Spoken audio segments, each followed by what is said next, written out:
अदालत में कार्यवाही चल रही हो, भाई भाई बहन बहन, पति पत्नी, नाते रिश्ते, बेटा बाप पुत्र, किसी के भी साथ में अगर क्लेश चल रहा है, कल से एक नियम बना लो कि मैं एक ही तरह के फूल 9 फूल पहले दिन समर्पित करूंगी घी का दिया लगाकर, दूसरे दिन फिर 18, फिर 27, ऐसे बढ़ाते हुए 9 की मात्रा को बढ़ाते बढ़ाते बढ़ाते बढ़ाते 90 दिन 81 की मात्रा आ जाएगी। 90 में 81 की मात्रा आई और फिर अपन अपना भाव समर्पित करो। संसार में मत भटको। दुनिया के लोगों के पास जाकर भटकोगे तो दुनिया के लोग तुम्हें भटकाने का प्रयास करेंगे। कोई कहेगा उसने ऐसा कर दिया होगा, ऐसा हो गया। कोई कहेगा तेरा तो कभी सुलझटा हो ही नहीं सकता। कोई कहेगा ऐसा हो गया होगा। अगर आप विश्वास रखे हो शंकर पर, अगर आप विश्वास रखे हो जगत जननी पर, अगर आप विश्वास रखे हो परमात्मा पर, तो ऐसा कोई काम नहीं जो सफल ना होता हो।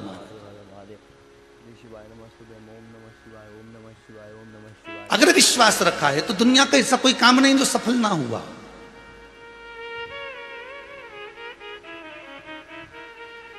बस विश्वास को डिगने मत देना, भरोसे को टूटने मत देना।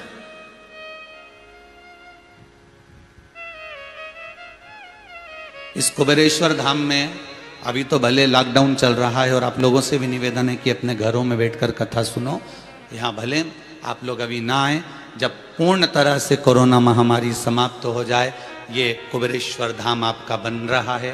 आप बना रहे हो, गौशाला आप बना रहे हो, वृद्धाश्रम आप बना रहे हो, सब आपका है।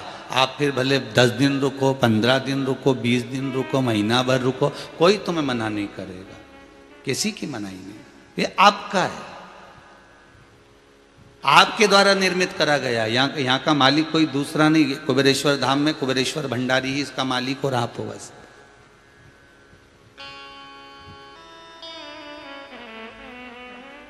पर निवेदन है यहां आने से पहले एक विश्वास लेकर आना कि मैं बार बार गुरु जी के मुख से सुना है कि यहां आने वाला 3 महीने में वापस आता है, अपनी मुराद पूरी कर कर वापस 3 महीने में पहुंच जाता है। कुछ ना कुछ ऐसा होता है कि उसको आना ही पड़ता है। मन करता भी है कि हाँ, अभी नहीं चलेंगे, बाद में चलेंगे, पर ऐसा योग बन जाता है कि 3 महीने में आना ही पड़ता है।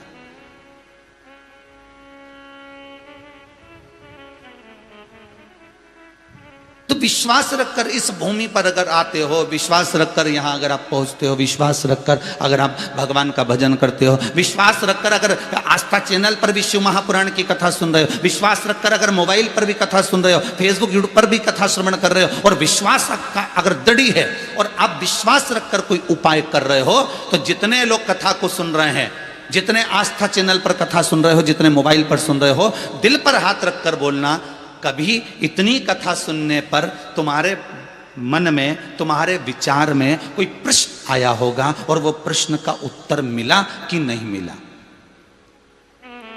जितने मोबाइल पर सुन रहे हो, फेसबुक यूट्यूब पर जितने लोग कथा सुन रहे हो,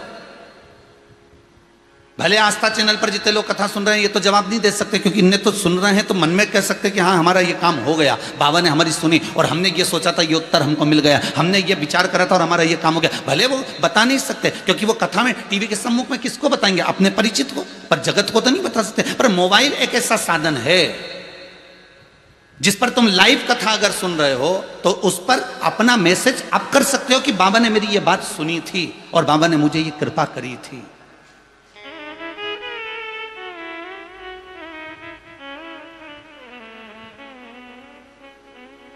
विश्वास मत गिरने देना।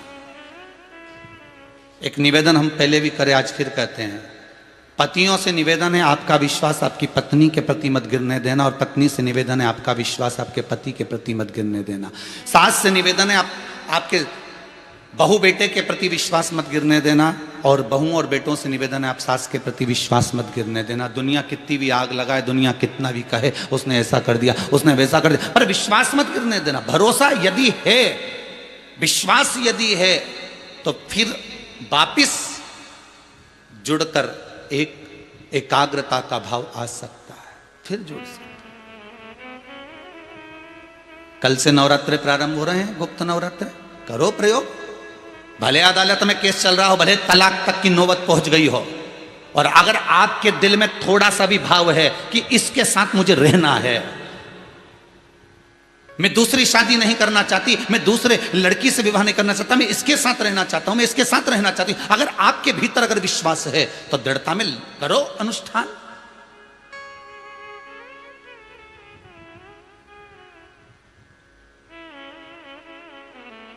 तुमने दुनिया भर का काम करके देख लिया ना, बाबा जोगी के पास भी हो जाए, तंत्र विद्या वालों के पास भी हो जाए, मंत्र विद्या वालों के पास भी हो जाए, वकीलों के पास भी हो जाए, जज के पास भी हो जाए, सब जब तुम सारी दुनिया में घूम कर आ गए, मम्मी पापा के पास भी हो जाए, मायके में भी हो जाए, सब कुछ कर लिया, तो अब एक उपाय ये जगत के बाप के पास जाकर कर लो, एक उपाय ये परदादा के पास जाकर कर लो, एक उपाय मेरे शंकर के पास, कालाधिपति महाकाल के पास जाकर, मेरे शंभू के पास जाकर कर लो, एक उपाय अपने दिल से उस परमात्मा को रिझा कर लो। फिर देखो करे ना करे, जब माँ जानकी को मेरे राम का दर्शन मिल सकता है वाल्मीकि बाबा के कहने पर, तो क्या अपने को नहीं मिल सकता?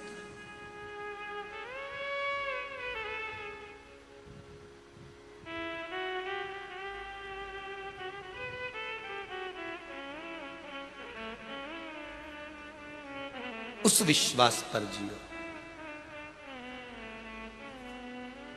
मिट्टी एक है, आटा एक है, बनाने वाले ने अलग अलग बना दिया है, बस चतुरता हम में आना चाहिए, विद्वत्ता हम में आना चाहिए।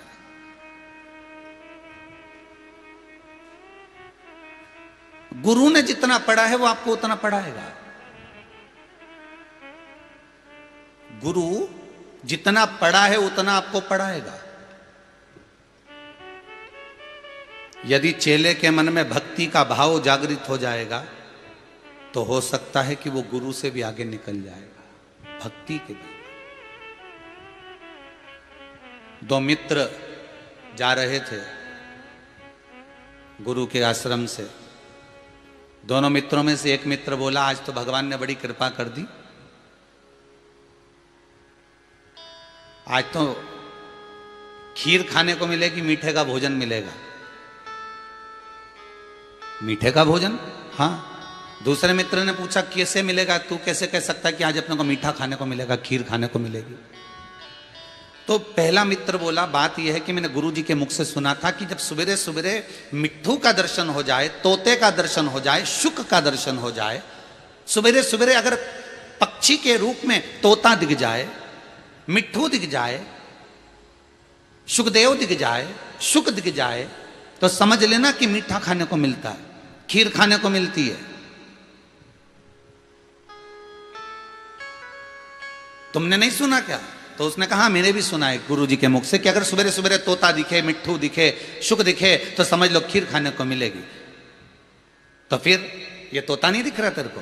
तो दूसरा मित्र बोला, हाँ खीर तो खाने को मिलेगी, पर मुझे लगता है कि कड़वी मिलेगी, मीठी नहीं मिलेगी, मीठी खीर नहीं मिलेगी। कौन सी मिलेगी? कड़वी मिलेगी। तो मित्र ने पूछा, ऐसा कैसे? तो कि मेरा मन कहता है कि कड़वी मिलेगी। और दोनों मित्र चले। आगे जाकर किसी पथिक ने सुंदर भंडारा लगाया हुआ था कि आज आप हमारे यहाँ भंडारा करिए, भोजन करिए। और उस मार्ग से चलते चलते दोनों रुक गए। और रुकने के बाद में जो भोजन करने बैठे तो खीर तो मिल गई। तो मित्र ने कहा, देख मैंने कहा था मित्र को खीर मिलेगी, और खीर खाने को मिली। और जैसे ही खीर आई और दोनों ने जो खाई, खाते से ही मुंह में से कुल्ला कर दिया। और इसमें तो ऐसा लगता है जहर मिलाओ, इतनी कड़वी है खीर। दोनों ने थूक दी। दूसरा मित्र बोला, मैंने कहा था ना तेरे को, खीर तो मिलेगी पर कड़वी मिलेगी। पर यह बता कि गुरुजी ने कहा था कि खीर खाने को मिलेगा, मीठा खाने को मिलेगा, फिर ये खीर कड़वी कैसे हो गई? तो दूसरा मित्र बोला, बात इतनी सी है कि गुरुजी ने तो इतना बता दिया था कि तोते का दर्शन होगा तो खीर खाने को मिलेगी, पर गुरुजी ने कहा था मीठा खाने को मिलेगा। पर गुरुजी ने ये नहीं बताया था कि तोता कहाँ बैठा होगा। मेरे को मालूम है, मैंने देखा कि खीर तो खाने को मिलेगी, पर तोता नीम के पेड़ पर बैठा था, इसलिए मैं समझ गया कि खीर तो मिलेगी पर वो कड़वी मिलेगी। अब गुरु को जितना मालूम था गुरु ने उतना ज्ञान दे दिया, पर शिष्य अपने भीतर की भक्ति के बल पर, अपने भीतर के ज्ञान के बल पर, अपने भीतर के धैर्य के बल पर, अपने भीतर के चिदानंद वृत्ति शिव के प्रति समर्पण के बल पर जो ज्ञात कर सकता है वो दुनिया में कोई ज्ञात नहीं कर सकता।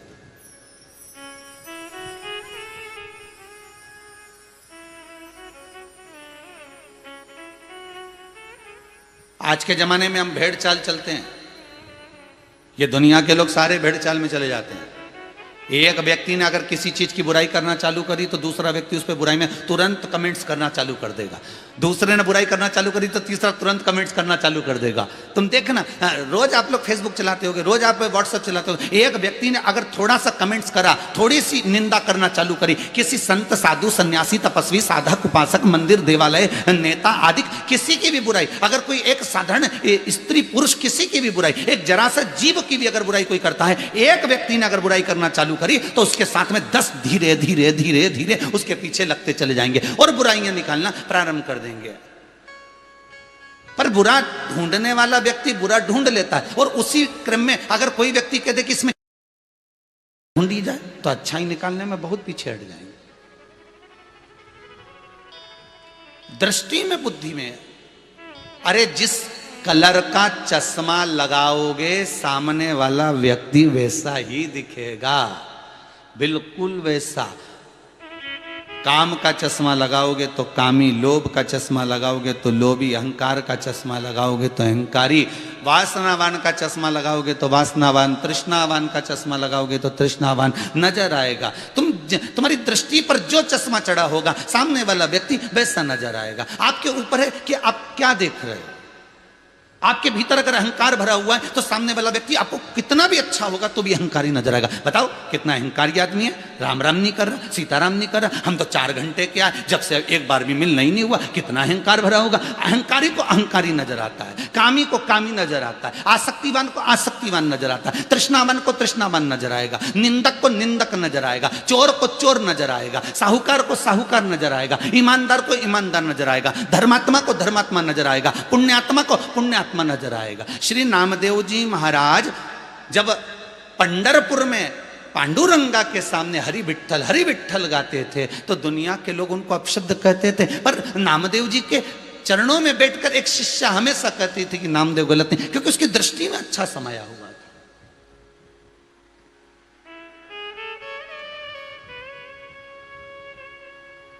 उसकी दृष्टि में मानो तो मैं गंगा मां, ना मानो तो बहता। ये आपके ऊपर है। आप मानो तो शंकर शिवलिंग में है, आप ना मानो तो ये पत्थर का टुकड़ा है। आप मानो तो रुद्राक्ष में शिव है, आप ना मानो तो ये तो एक फल है।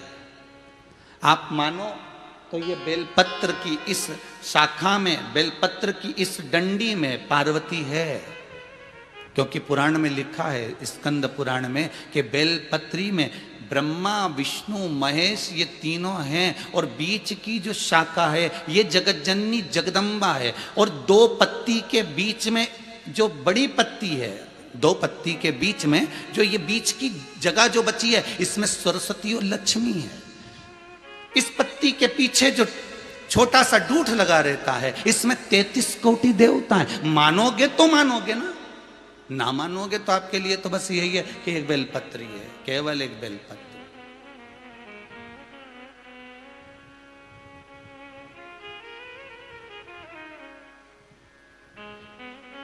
पोथी पढ़ पढ़ जगमुहा, पंडित भयो न कोई, 2.5 आखर प्रेम को पढ़े सो पंडित हो। खूब पढ़े, खूब पढ़े, खूब। एक बड़ा विद्वान ब्राह्मण था, बहुत विद्वान, बहुत विद्वान, बहुत विद्वान। और गांव में एक बहुत साधारण सा ब्राह्मण था जो कहीं पढ़ने नहीं गया था, ना काशी गया, ना इलाहाबाद गया, ना मथुरा, ना वृंदावन, ना गोकुल, ना बरसाना, कहीं पढ़ा ही नहीं था बस। पर सरस्वती की कृपा ऐसी थी, उसने सारे वेद और पुराण पढ़ रखे थे, उसने सारे शास्त्र पढ़ रखे थे, उसमें बड़ी विद्वत्ता थी, और दूसरे के पास कुछ भी नहीं था। बस भगवान का नाम का भजन करता, पोथी लेके बैठ जाता, और पोथी को खोल खोल के पूरी कथा सुनाता रहता, और पूरे गांव के लोग उसके पास में भीड़ करके इकट्ठे होके कथा सुनने जाते। तो जो ये विद्वान ब्राह्मण था, इसकी पत्नी भी वहां जाती थी। अब अपने विद्वान पति को छोड़कर दूसरे के यहाँ कथा सुनने जाएगी तो थोड़ा उसको गुस्सा आएगा कि नहीं आएगा कि मैं इतना विद्वान है। भाई विद्वान पंडित को कब गुस्सा आता है? जब पत्नी पड़ोसन को फोन लगा के पूछती है कि तू हरतालिका तीज का व्रत कब कर रही है, तू एकादशी का व्रत कब कर रही है, तू सोमवार का व्रत कब कर रही है, तू प्रदोष का व्रत कब कर रही है। उसके घर में विद्वान पति है, सारा वेद सारा शास्त्र सब कुछ जानता है, पर वो उससे नहीं पूछ रही, वो पड़ोसन से पूछ रही। वो पड़ोसन फिर बता रही कि मैंने पंडित जी से पूछा था, उनने महाराज ने इतनी तारीख का बताया, मैं तो उस तारीख को कर रही। और पति कह दे कि इतनी तारीख को, पर वो उस तारीख को नहीं करेगी जिस तारीख को उसने बताया उसी तारीख को करेगी। अब वो विद्वान पंडित की धर्म पत्नी जिसको कुछ नहीं आता था भगवान के भजन के सिवाय, उसके यहाँ वो भी कथा सुनने चली जाती थी। एक दिन इसको आया और इसने पत्नी को आवाज लगाई, पत्नी नहीं दिखी, बड़ा क्रोध आया इसको, मेरी पत्नी कहां गई। इसको ध्यान में आ गया कि वहीं चली गई होगी, वहीं गई होगी। और इसने ऊर देखा ना पूर देखा और गुस्से में लाल होकर चले गया और जाकर चिल्ला चिल्ला कर कहने लगा, ये ढोंग और प्रपंच कर रखा है, तू तो ढोंगी है, तू प्रपंची है, तू छली है। बताओ, यहाँ नारियों को बिठा रखा है, स्त्रियों को बिठा रखा है, मेरी पत्नी को भी यहाँ बिठा रखा है। आता ना जाता, क्या आता है तेरे को? कौन सा शास्त्र आता है तेरे को? कौन सा वेद आता है? कौन सी पुराण आती है? क्या आता है तेरे को?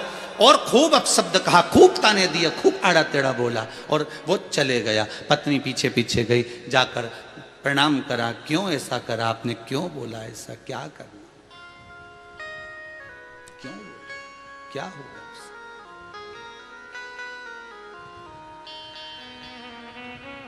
जिसको कुछ नहीं आता था वो इसके दरवाजे पर रात्रि के समय पहुंच गया। इसका दरवाजा बंद था, रात भर इंतजार करता रहा। जिसको कुछ नहीं आता था, रात भर। इसके मन में भी दुख बड़ा हुआ कि मैंने गलत कर दिया, क्यों ऐसा करा, क्यों चार लोगों ने बोला। अब वो आया, उसने दरवाजा खोला, विद्वान ने, जो नहीं विद्वान था उसने देखा और देखते से प्रणाम करा, मुझे क्षमा करिए, मैं कुछ नहीं जानता पर इतना जरूर जानता हूं कि शंकर, राम, कृष्ण, भगवान विष्णु जगत का कल्याण करना जानते हैं, इसलिए मैं उनका भजन कर लेता हूं। फिर कहूंगा मैं आपको एक बार, पहले भी कहा, आज फिर कहते हैं, आपको कोई चालीसा आती नहीं आती कोई बात नहीं, आपको कोई मंत्र आता नहीं आता कोई बात नहीं, आप कोई स्तुति करते हैं नहीं करते हमें कोई मतलब नहीं, आप माला लेकर बैठे ना बैठे उससे कोई मतलब नहीं, आपने कितने मंत्र जपे भगवान को उससे भी मतलब नहीं। भगवान तो ये देखता है कि निर्मल मन सोम ही पावा।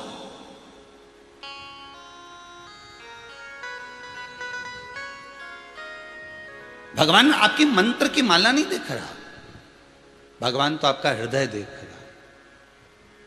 शंकर को क्या चाहिए साहब, क्या चाहिए मेरे शंभू को? शंभू कहते हैं एक लोटा पानी, और पानी भी नहीं हो तो बेलपत्र, वो भी बेलपत्र मेरी चढ़ी मेरे को चढ़ा दे। मेरी चढ़ी हुई बेलपत्र मुझे इसलिए चढ़ा दे क्योंकि तेरे भीतर अहंकार नहीं आएगा। कहीं से लेके आएगा तो अहंकार आएगा कि मैंने तो बेलपत्र चढ़ाई, वो भी 108। हो, मैं तो कहाँ से तोड़ के लाई, मैं तो लेके आई, धोई, साफ करी, फिर मैंने चढ़ाई। अहंकार आया कि नहीं आया? तुरंत मैंने लेके आई हूं, मैं लेके। तो भगवान के तू तो ये सब एक काम कर, तू तो मेरी चढ़ी मुझे चढ़ा दे ले।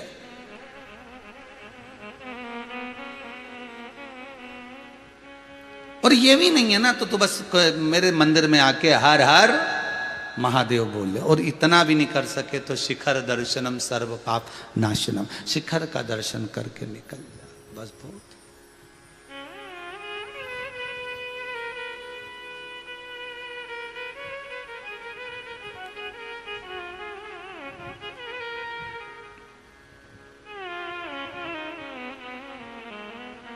बस उसका स्मरण कि ऐसी सुभाना आए ना ऐसी शाम,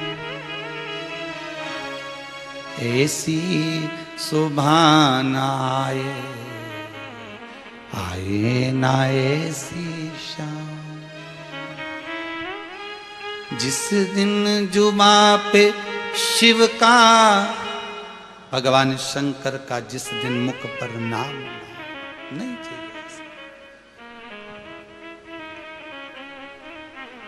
उठो तो शिव का,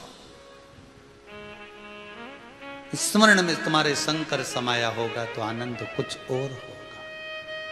फिर कहें आपको एक बात बहुत अच्छे से समझिएगा,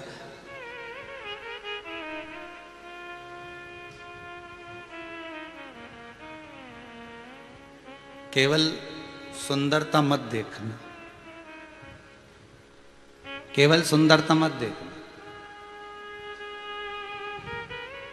गणेश जी महाराज ने शंकर जी से पूछा था, भगवान विष्णु कितने सुंदर हैं, ब्रह्मा कितने सुंदर, इंद्र कितने सुंदर, चंद्र कितने सुंदर, 33 कोटि देवता कितने सुंदर, और ये क्या बनाए रखा है आपने।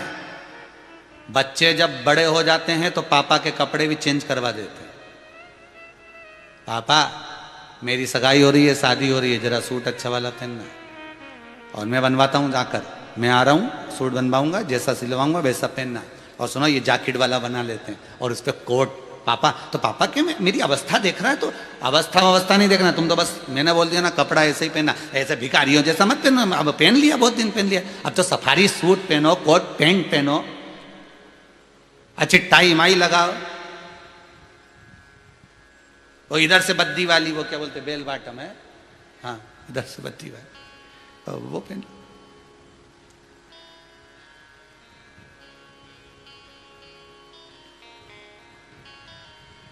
कुछ अच्छा पहनी है बेटा, बाप को पहना। श्री गणेश जी महाराज भी भगवान शंकर से कह रहे हैं, क्या पिताजी तुम भस्मी रमा के बैठते हो, जटा जूट बांध लिया, ऊपर बचा कुचा था तो ये बिच्छू लपट लिया। अब कानों में कुंडल पहनते हैं लोग, तुम बिच्छू लटका लेते हो।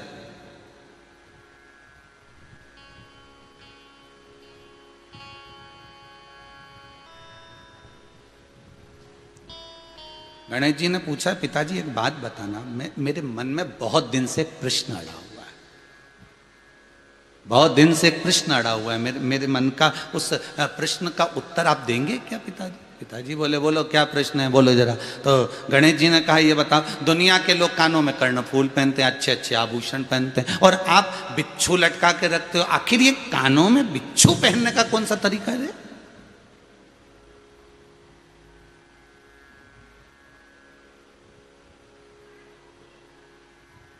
आप में से कितने, जितने लोग टीवी पर कथा सुन रहे हैं, कितने लोग हैं ऐसे जो कानों में बिच्छू पहनते होंगे।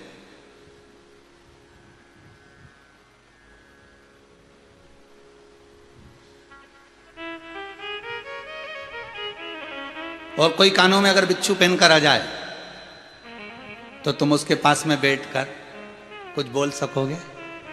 अरे बोलो तो नहीं। शंकर भगवान गणेश जी से कहते हैं, जगत में और मुझ में यही अंतर है, मैं कानों में बिच्छू लटका के रखता हूं, मैं कानों में बिच्छू लटका के रखता हूं, और दुनिया के लोग कानों में बिच्छू घुसेड़ के रखते हैं, प्रवेश करा कर रखते हैं। मैंने लटकाया इसलिए है कि ये बिच्छू है, इसको कितना भी संभाल कर रखना तो भी डंक मारेगा। बिच्छू बाहर रहे तो अच्छा है, बिच्छू अगर अंदर जाएगा तो तकलीफ दे जाएगा। निंदा बाहर रहे तो अच्छा है, निंदा अंदर जाएगी तो तकलीफ दे जाएगी।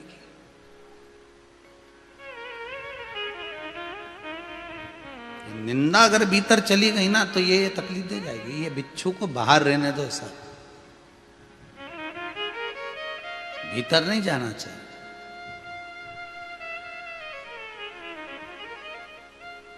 इसीलिए मैंने लटका। तो पिताजी, मेरा मन कहता है कि एक बार मैं आपके सुंदर स्वरूप को देखना चाहता हूं। तो भगवान बोले, ठीक है, मैं अभी गंगा नहा के आता हूं।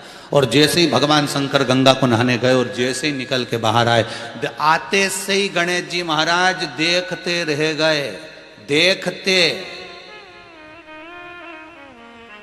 कहते हैं मात्र गणेश जी के, भगवान शंकर के स्वरूप को देखने के लिए गणेश जी महाराज को 8 रूप रखना पड़े। कितने रूप रखे?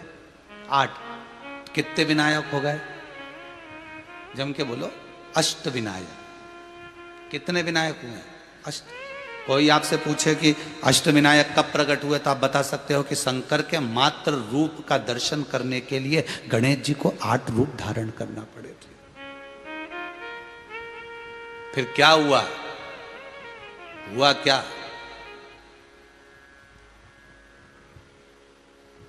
तो भी शंकर भगवान को समझ नहीं पाए, नहीं समझ पाए। 8 मुख गणेश जी महाराज ने शरीर में एक कर लिया, अष्टमुखी विनायक हो गया। कभी कभी आपने गणेश जी के दिनों में अष्टमुखी विनायक का दर्शन करा होगा, ढेर सारे मुख और गणेश का स्वरूप एक, अष्टमुखी विनायक। तो भी नहीं समझ में आया पिताजी का स्वरूप, कितने सुंदर मेरे पिता थे, इतने सुंदर मेरे पिता हैं, इतने सुंदर, समझ नहीं पा रहे। सहस्त्र मुख श्री गणेश जी महाराज ने कर लिया। तो एक गणेश जी हैं सहस्त्रमुखी विनायक, सहस्त्रमुखी विनायक।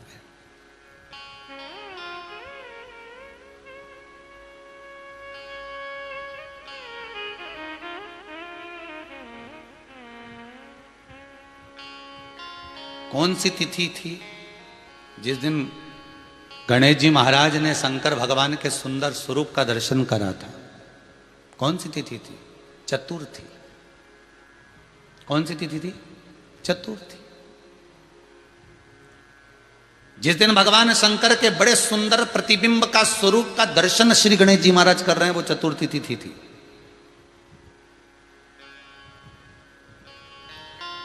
गणेश जी इतने प्रसन्न हो गए आज पिता को देखकर, पिता प्रसन्न हो गए गणेश जी को देखकर, इतने प्रसन्न कि 33 कौटि देवताओं को आमंत्रण कर दिया श्री गणेश जी महाराज ने कि आप काय के सुंदर हो, सुंदर तो ये है कर्पूर गौरम करुणावतारम संसार सारम बुझेगा, सुंदर तो ये बैठा है,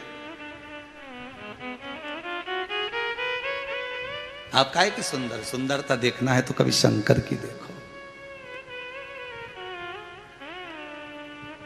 सुंदरता कभी देखना है तो शिव की। बहू कभी इसी अभिमान में ना रहे, बेटियां कभी इस अभिमान में ना रहे, बहू कभी इसी अभिमान में ना रहे कि मैं सुंदर हूं। सुंदरता देखना है तो कभी अपनी घर की मां की देखना, माता की सुंदरता देखो जो घर की बुजुर्ग मां है, घर की मां जो है वो तो गृहस्थी का बोझा पड़ते गया, पड़ते गया, पड़ते गया तो सुंदरता धीरे धीरे ढलकती चली गई।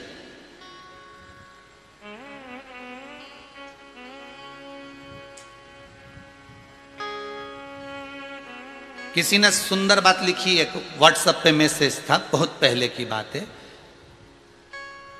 कि हम भी पैदा हुए थे तो कन्हैया ही थे,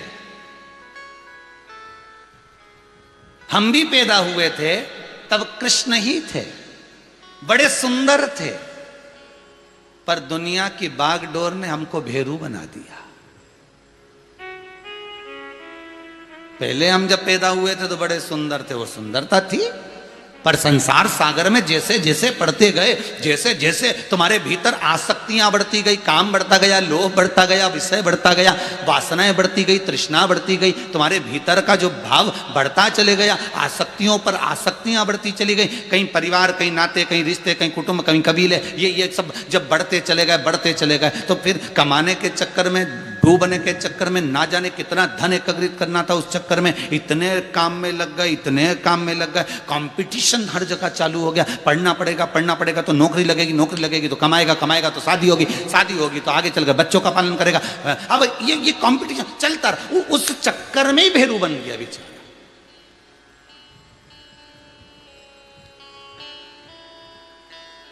दुनिया के 90% लोगों की जिंदगी कितनी है और कैसी है वो समझ लो अच्छे से।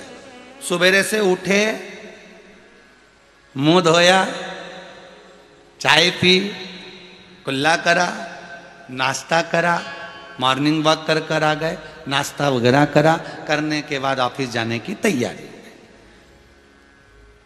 वही तेल जो हर बार लगाता था, वही साबुन जो हर बार लगाता था, वही शैम्पू जो हर बार लगाता था, वही कपड़े जो बहुत दिन से चल रहे थे वही चल रहे हैं, बस 2-4 बार फट जाते हैं तो दूसरे आ जाए, इससे ज्यादा कुछ नहीं हो सकता। और कलर भी वही पसंद आता है जो हर बार का है, वही जूते भी वही पसंद आए, चप्पल भी वही पसंद आई, वही वही वही जिंदगी बस। और ऑफिस गए, सबसे राधे राधे हर हर महादेव हो गया, बैठ गए, अपने काम धंधे में लग गए।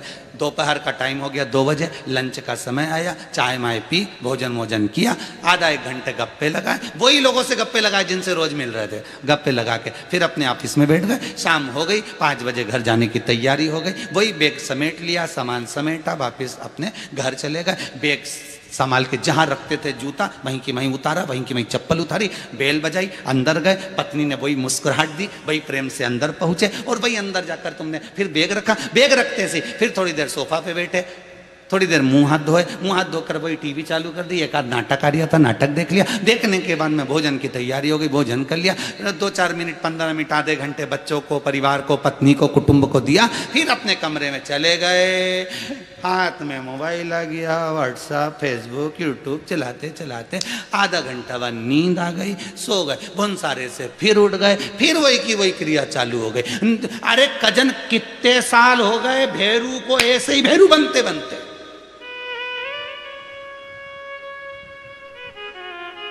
यही जिंदगी जीते जी, अच्छा जीवन कब जियोगे? प्रसन्नता का जीवन कब जियोगे? 62 साल के हो जाओगे, रिटायर हो जाओगे, वापिस घर में अब इतना समूह करके बैठ जाओगे, बच्चे पूछेंगे नहीं, बेटियां पूछेंगी नहीं, बहुएं पूछेंगी नहीं, कमाओगे तो दुनिया पूछती, कौन पूछेगा तुमको? अब याद आएगा, सियोर वाला महाराज कहता था, रे खूब एंजॉयफुल जीवन जियो, क्या किसको रोइए, चादर तान के सोइए, कमाओ, ऑफिस जाओ, कपड़े पहनो, नाश्ता करो, भोजन करो, सब कुछ करो, पर इस व्यासपीठ से शंकर की कथा से बार बार एक बात कही, क्या किसको रोइए, चादर तान के सोइए। बार बार कहा, जितना बन सकता है जिंदगी को अलमस्त बनाइए, थोड़ा सा एंजॉयफुल बनाइए, थोड़ा हर पल, हर घड़ी, हर क्षण, जितना समय मिले उस समय में खुश रहने का प्रयास करिए, उस समय में भगवान का भजन करने का प्रयास करिए, क्योंकि अंत में सब साथ छोड़ देंगे।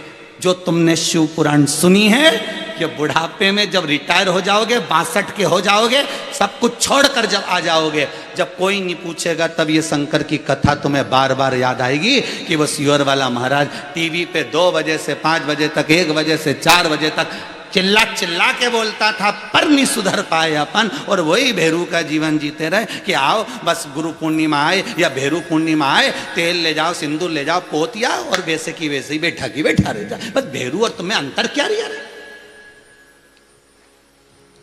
तुम में और भेरू में क्या अंतर है? वो सिंदूर उसको भी पोता और आराम से भेरू जी बैठे रहिए, और तुम भी ऐसे बस सुबह से उठे, खाया पिया, ये करा वो करा और चले गए। अरे अपनी जिंदगी को खुश कब जियोगे? अपनी जिंदगी को आनंद में कब जियोगे? कब कहोगे कि शंकर मेरा है? उस अलमस्त को देखकर, उस शंकर के मंदिर में जाकर जब शिवलिंग का तुम पूजन कर रहे हो, 1 लोटा पानी चढ़ा रहे हो, तो उसको देखकर मुस्कुराकर तुम भी कह सको कि आज कालों का काल महाकाल के मैं मंदिर आया हूं ना, आज मेरा दिल बड़ा अच्छा कर रहा है, आज मैंने नवरात्रि का जो उपास साधना करी है ना, उसमें मेरा मन बड़ा अच्छा कर रहा है। कभी दिल से कहो।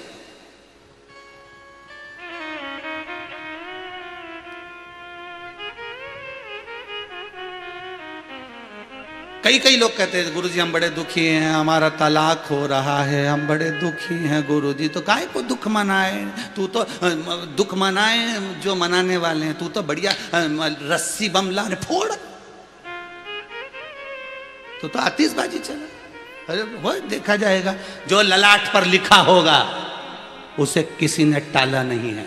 जन्म, मरण, परण, ये 3 शंकर के हाथ में है। जन्म, डॉक्टर ने कह दिया इतनी तारीख तक डिलीवरी हो जाएगी, जापा हो जाएगा, बच्चा हो जाएगा, मालूम पड़े 8 दिन पहले ही हो गया, मालूम पड़े 15 दिन बाद हुआ, ये तो उसके हाथ में है।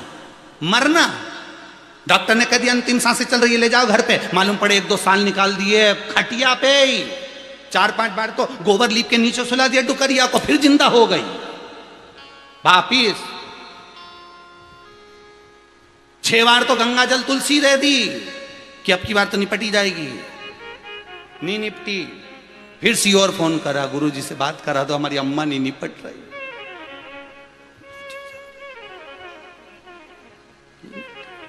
फिर चिंता, डॉक्टर ने कहा तो ये तो अंतिम सांसें चल रही, नहीं तो मरी नहीं, 2 साल हो गया। और कोरोना में ना जाने कितना बेचारा जवान की जवान निपटी के, डोगरी में ही पड़ी की पड़ी है? जाना तो इसको था, वो चले गए। तो किसी ने पूछा इसको क्यों नहीं ले गया? यमराज ने, बेचारी सड़ रही ने, वहीं गंदगी कर रही, वहीं शरीर गल रहा, दवाई गोली चल रही, वहीं पे पड़ी बेचारी, कितना साल हो गया, और अच्छा अच्छा बेचारा जवान की जवान चले गया कोरोना में, ये नहीं निपटी का कहीं। तो भगवान से जाके पूछो कि इसको क्यों नहीं उठाया? भगवान के इसके तो लाना ही मत ही दादा, ये नीचे भी बहुत गड़बड़ करी, ऊपर आते सी झगड़ा करेगी, इसके यहीं रहने दो। जितना साल सुकून का जीना बैकुंठ में, लक्ष्मी अपन तो अच्छे, इसके वहीं पड़ी रहने दो। दूसरे के लिए पर इसके मत लाजे। तो इसका घर का लोगों ने तो गीता जी सुना दी, इसके घर के लोगों ने तो 4-6 बार गंगा जल तुलसी दल दे दिया, 4-6 बार तो इनके गौदान अन्नदान वस्त्रदान सब करा दिया, इनके बाद भी नहीं निपटी। तो भगवान बोले यमराज सोच लेना अगर लिया आया तो। बेचारा यमराज हर बार तैयारी करके आता, इसकी भी सांस रुक जाती, नीचे सुलाते फिर वो सांस वापिस, क्योंकि यमराज वहां तक तो आता पर टर्न होकर दूसरी जगह चले जाता। कभी कभी ऐसा होता है, तुम तुम्हारी बहन के यहाँ मिलने जा रहे हैं और मालूम पड़े कोई याद आ जाए तो गाड़ी एकदम टर्न करना पड़ती है, नहीं गए हो जाए।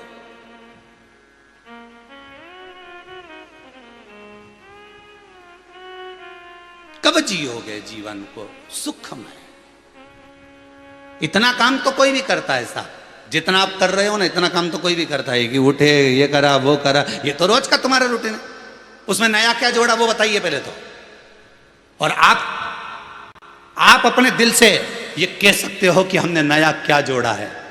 2 बजे से 5 बजे तक की शिव पुराण को हमने नया जोड़ लिया है, 1 बजे से 4 बजे की शिव पुराण को हमने नया जोड़ लिया है। हमने शंकर के भजन को नया जोड़ा, हमने शंकर की कथा को नया जोड़ा। हमने एक नियम बना लिया कि रात्रि को सोते हैं तो 15 मिनट शिव पुराण सुनेंगे, पर सुनेंगे। पहले फेसबुक देखते थे, यूट्यूब देखते थे, पहले ये देखते थे और व्हाट्सअप देखते थे, अब वो नहीं देखना। अब हमको 15 मिनट कथा शंकर की सुनना है। हम कुछ नया जोड़ने का प्रयास कर रहे हैं, हम शंकर को कुछ नया पाने का प्रयास कर रहे हैं। हम उसका स्मरण कर कर सोएंगे तो वो परमात्मा सपने में तो आएगा। जिसको याद करके सोओगे वही तो सपने में दिखेगा। पुराना मकान बार बार याद करके सोओगे ना, हमारा पुराना मकान में इतनी जायदाद रह गई, भाई भाई का झगड़ा चल रहा है, ऐसा चल रहा है, और रात को सोए तो वही पुराना वाला मकान दिख रिया, वही की वही सीन पूरा नजर आ रिया। पुराना मकान में इस कमरे में रहती थी, मैं अलमारी धरी, ये धरा वो धरा। अरे कभी भगवान नहीं धरा कि पुराने मकान में उस भगवान के कमरे में भगवान रहते थे, मेरे से मिलते थे, मैं पूजन करती थी, ये करती थी, हमारी दादी जी का कमरा भगवान उसमें ये नहीं दिखा है, वो अलमारी दिख रही है पर भगवान नहीं दिख रही है।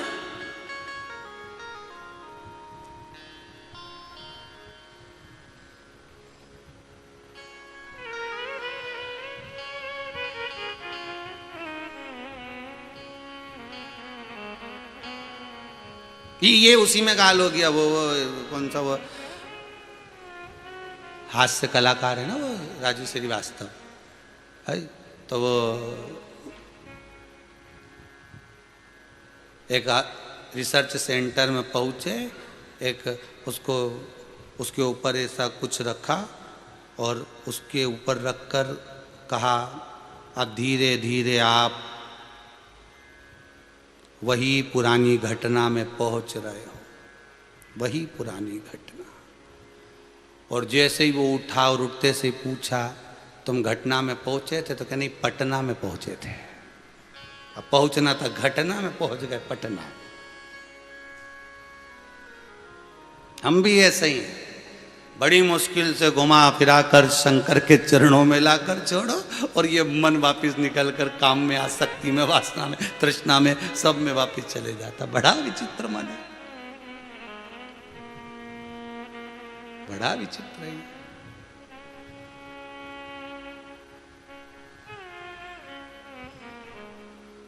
एक माटी के निर्मित सब, एक माटी।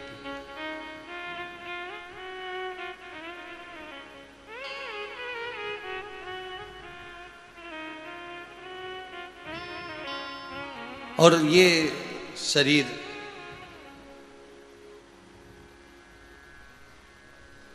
महाराज जब छोड़ चलूं इस दुनिया को,